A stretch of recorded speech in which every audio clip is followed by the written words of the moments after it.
हरतालिका व्रत कथा।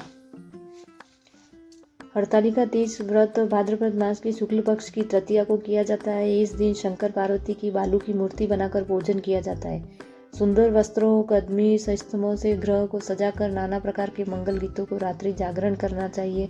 इस व्रत को करने वाली स्त्रियां पार्वती जी के समान सुपूर्वपति रमण करके शिवलोक को जाती है। कथा। भगवान शंकर ने पार्वती जी को उनके पूर्व जन्म का स्मरण कराते हुए इस प्रकार कही थी। एक बार तुमने हिमालय तट पर गंगा तट पर अपनी बाल्य अवस्था में 12 वर्ष की आयु में अयोध्यामुखी होकर घोर तप किया था। तुम्हारी कठोर तपस्या देखकर तुम्हारे पिता को बड़ा क्लेश होता था कि एक दिन तुम्हारी तपस्या को तुम्हारे पिता ने क्लेश के बाद नारद जी से तुम्हारे पिता के पास आए और बोले कि भगवान विष्णु आपकी कन्या से विवाह करना चाहते हैं। उन्होंने इस कार्य हेतु मुझे आपके पास भेजा है। तुम्हारे पिता ने विष्णु जी को प्रस्ताव से सहर्ष किया, स्वीकार कर लिया था। इसके बाद नारद जी ने विष्णु जी के पास जाकर कहा, हिमरे राज, आपकी पुत्री सती माता का विवाह आपसे करना चाहते हैं। विष्णु जी बोले, तुमसे विवाह करने की राजी हो गए हैं। नारद जी के जाने के बाद तुम्हारे पिता ने तुम्हें बताया कि तुम्हारा विवाह विष्णु जी से तय कर दिया। यह अनहोनी बात सुनकर तुम्हें अत्यंत दुख हुआ और तुम जोर जोर से विलाप करने लगी। एक अंतरंग सखी के द्वारा विलाप का कारण पूछने तुमने सारा प्रताप सखी को बता दिया। मैं शंकर भगवान से विवाह के लिए कठोर तप कर रही हूँ। उधर हमारे पिता श्री विष्णु जी के साथ मेरा संबंध करना चाहते हैं। क्या तुम मेरी सहायता करोगी? नहीं तो मैं अपने प्राण त्याग दूंगी। तुम्हारी सखी बड़ी दूरदर्शी थी, वह तुम्हें एक घनघोर जंगल में ले गई। इधर तुम्हारे पिता तुम्हें घर में न पाकर बहुत चिंतित हुए।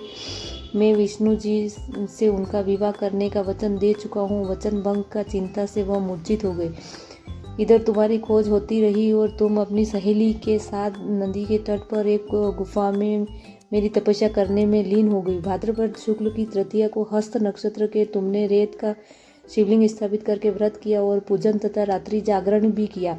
तुम्हारे इस कठिन तप व्रत से मेरा आसन ढोने लगा, मेरी समाधि टूट गई। मैं तुरंत तुम्हारे पास आ पहुंचा, वर मांगने का आदेश दिया। तुम्हारी मांग तथा इच्छा अनुसार तुम्हें मुझे अर्धांगिनी के रूप में स्वीकार करना पड़ा। तुम्हें वरदान देकर मैं कैलाश पर्वत पर चला आया। प्रातः होते ही तुमने पूजा की समस्त सामग्री को नदी में प्रवाहित करके अपनी सहेली सहित व्रत का पारण किया। उसी समय तुम्हें खोजने की हिमालय राज उस स्थान पर पहुंच गई। बिलखते हुए तुम्हारे घर छोड़ने का कारण पूछने पर लगे कि तब तुमने उन्हें बताया कि मैं शंकर भगवान के पति के रूप में वर्ण कर चुकी हूँ, परंतु आप मेरा विवाह विष्णु जी से करना चाहते थे, इसलिए मुझे घर छोड़कर आना पड़ा। मैं आपके साथ इसी शर्त पर चलूंगी कि आप मेरा विवाह विष्णु जी से न करके भगवान शिव से करेंगे। गिरिराज तुम्हारी बात मान गए और शास्त्रोक्त विधि द्वारा हम दोनों के विवाह के बंधन में बांध दिया। इस व्रत को हरतालिका तीज इसलिए कहते हैं कि पार्वती जी की सखी उसे पिता के घर से हर कर घनघोर जंगल में ले गई। हरत अर्थात हरण करना और आलिका अर्थात सखी सहित हरतालिका।